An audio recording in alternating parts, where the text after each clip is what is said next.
This is Government House News You Can Use, a weekly report on what the government of the Virgin Islands is doing on behalf of the territory and all the residents of our community.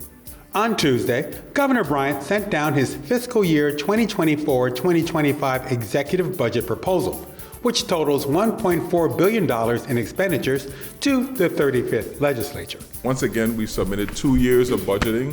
We think it's a good way for the legislature and for us to forecast what is to come. The fiscal year 2024-2025 executive budget proposal breaks down to $969 million for the general fund, $334.9 million in federal funds, $84.3 million in other funds, and $35.2 million in non-appropriated funds. Included in the fiscal year 2024-2025 executive budget are $25 million in retroactive wages to retirees and those who are owed union wages. Revenues are up, of course, that we're predicting. We have growth for every year that the Brian Roach administration has been in office, so we want to continue that.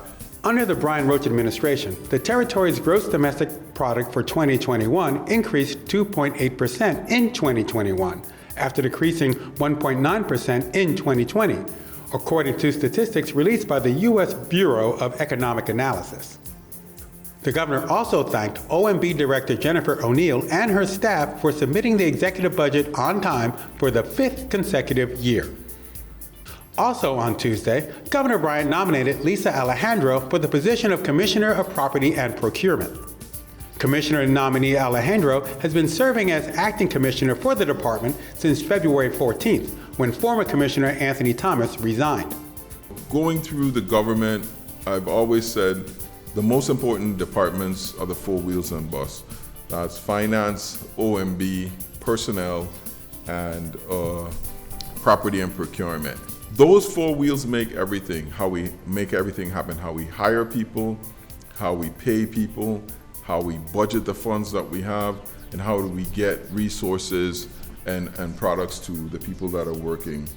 Commissioner nominee Alejandro has more than 27 years of experience in inventory management and procurement, 17 of which he has spent in government procurement while serving in various capacities such as contract administrator, manager of procurement and contracts, and chief deputy.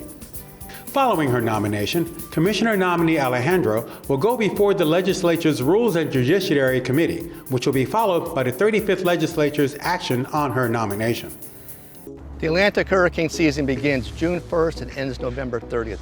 Please take the time now to prepare and help protect yourself, your family, and the community. If you haven't already done so, stock up on supplies such as non-perishable foods, bottled water, batteries, radio, flashlights, and more. Don't forget about your elderly and special needs family members and your pets. Secure your home by trimming large bushes or branches, installing storm shutters on your windows, and securing outdoor furniture.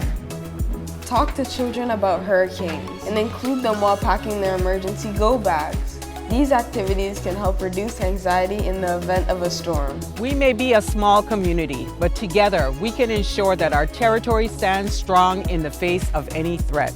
Register for Alert VI emergency notifications by visiting vitima.vi.gov. Vitima reminds you to be prepared, stay informed, and be vigilant.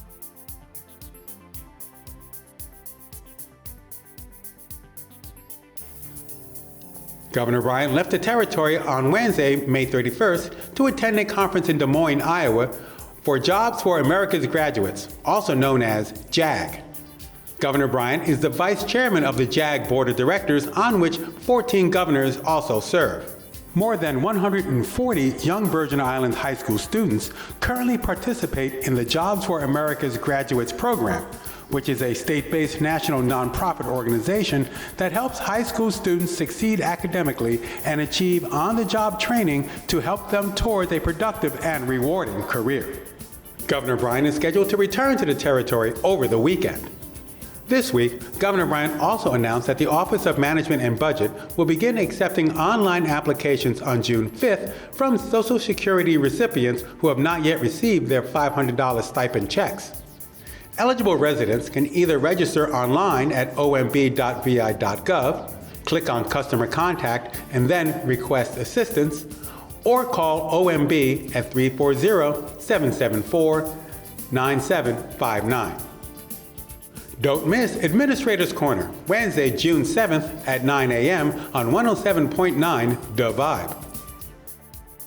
The next Government House Press Briefing is scheduled for Monday, June 5th at 1 p.m.